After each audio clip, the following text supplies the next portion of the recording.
Gabapentin and Amitriptyline are two of the most commonly used medicines for nerve pain, but many people still don't know how they are different. Some hear that gabapentin calms nerve signals. Others hear that amitriptyline helps with sleep and mood. But which one works better for real nerve pain?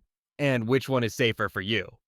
In this video, we will break down 7 big differences that every patient should know before choosing between these two medicines. The goal is to make everything simple, clear, and easy to understand. And as always, this video is only for education, not medical advice. Always talk to your doctor before starting or changing any medicine. Difference number 1. How they work in the body. Gabapentin and amitriptyline may both treat nerve pain, but the way they work inside the body is completely different. Gabapentin works like a nerve calmer.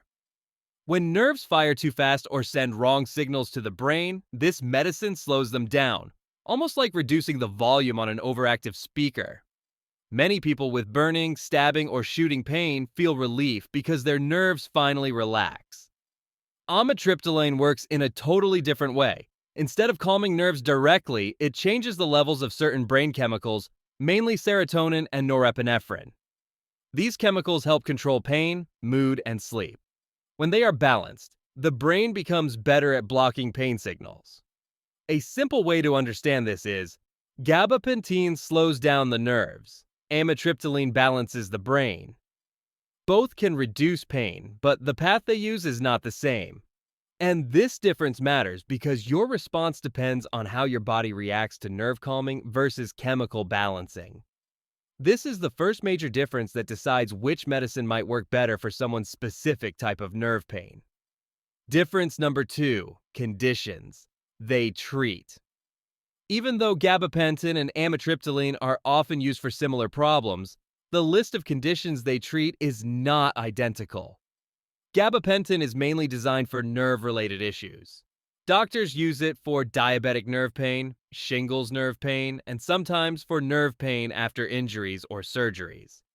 It is also officially used to control seizures, which tells you how strongly it affects nerve activity. On the other hand, amitriptyline has a much wider range. Along with nerve pain, it is also used for depression, migraine prevention, tension headaches, fibromyalgia, and even long-term sleep problems. Some doctors prefer it for patients who have both nerve pain and trouble sleeping because it helps with both issues at the same time. The overlap is simple. Both treat nerve pain, but the difference is in the extra benefits. Gabapentin stays focused on nerves. Amitriptyline works on pain plus mood and sleep. This means your doctor might choose amitriptyline if you struggle with emotional stress or poor sleep along with the pain.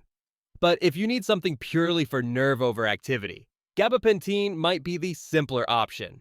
Understanding this helps you see why two patients with the same pain might be given two different medicines. Difference number 3. How fast they start working.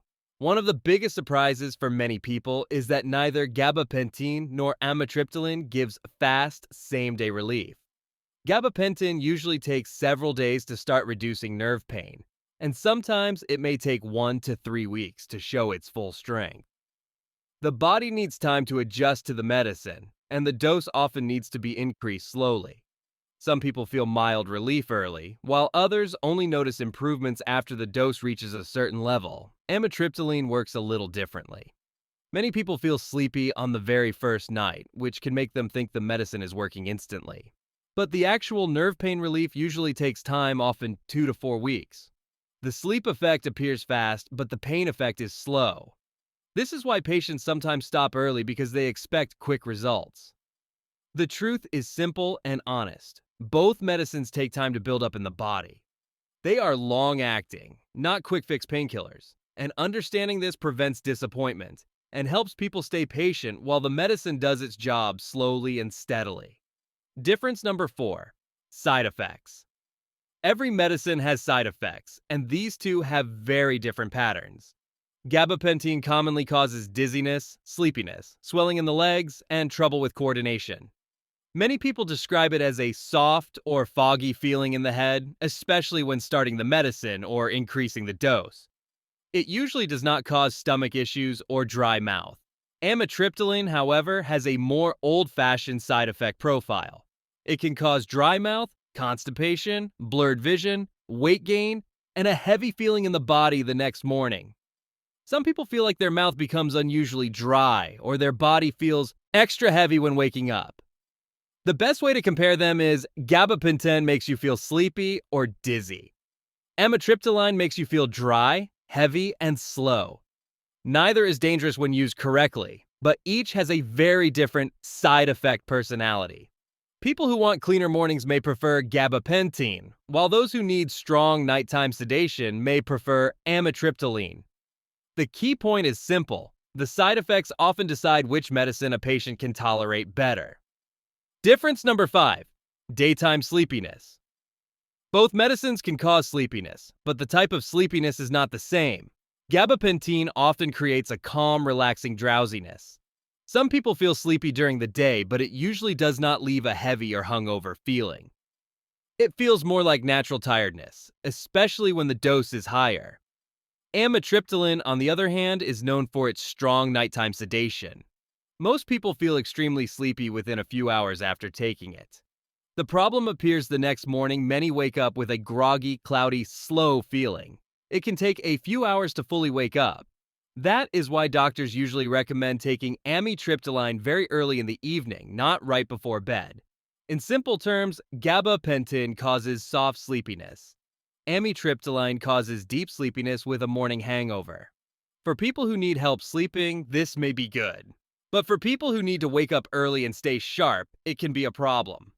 This difference plays a huge role in deciding which medicine fits a person's daily lifestyle. Difference number 6. Dosage and safety. Gabapentin and amitriptyline both require careful dosing, but their patterns are different. Gabapentin is almost always started at a low dose and then increased slowly over days or weeks. This slow increase helps the body adapt and reduces dizziness. Some people may eventually reach high doses depending on how strong their nerve pain is. Amitriptyline is usually started at a very small dose for pain, much smaller than the dose used for depression. This is because even a tiny amount can help with nerve pain and sleep. Higher doses are rarely needed unless it is being used to treat depression. The safety concerns are also different. Gabapentin must be used carefully in people with kidney problems, older adults, and those with breathing issues. Amitriptyline must be used carefully in patients with heart diseases, glaucoma, or urinary retention. The simple truth is, both medicines are safe when used correctly, but neither should be taken casually. Doctors choose the dose slowly and carefully because the wrong dose can lead to stronger side effects. Understanding this helps people stay patient and trust the dosing process. Difference number 7. Who should avoid which? Even though both medicines help with nerve pain, they are not suitable for everyone. Gabapentin should be used carefully in people who have weak kidneys because the medicine stays longer in the body. Elderly patients or those with breathing problems also need special monitoring, as the medicine can slow breathing at high doses. Amitriptyline, however, has its own list of warnings. It should be avoided or used very cautiously in patients with heart rhythm problems, recent heart attacks, glaucoma, or difficulty urinating. Because amitriptyline affects brain chemicals, it can also feel emotionally heavy for some people. The simple explanation is gabapentin is gentler on the heart but harder on the kidneys. Amitriptyline is easier for the kidneys but heavier on the heart and eyes. Neither medicine is unsafe by itself, but each one has a specific group of people who must be more careful. This is why doctors ask about your complete health history before choosing one. It is never about which medicine is stronger. It is always about which medicine is safer for you. When it comes to choosing between gabapentin and amitriptyline, there is no single best medicine for everyone. Each person's nerve pain is different, and the right choice depends on age, health conditions, and how your body reacts to side effects. For example, if someone struggles with nerve pain and has trouble sleeping or low mood, doctors may prefer amitriptyline because it helps with both issues. But if a person needs something mainly for nerve overactivity or cannot tolerate morning grogginess, gabapentin may be a better match. The truth is simple. The best medicine is the one that fits your body, not someone else's experience.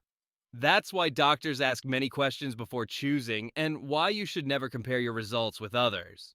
Here's a quick recap. Gabapentin calms nerve signals. amitriptyline balances brain chemicals. They treat some similar conditions, but amitriptyline covers mood and sleep too. Both take time to work. Both have different side effects. Gabapentin is softer but dizzying. Amitriptyline is heavier but helps sleep. Both need careful dosing, and each has its own safety warnings. Always talk to your doctor before choosing, because the safest medicine is the one that fits your health. Thanks for watching, and stay informed, stay healthy.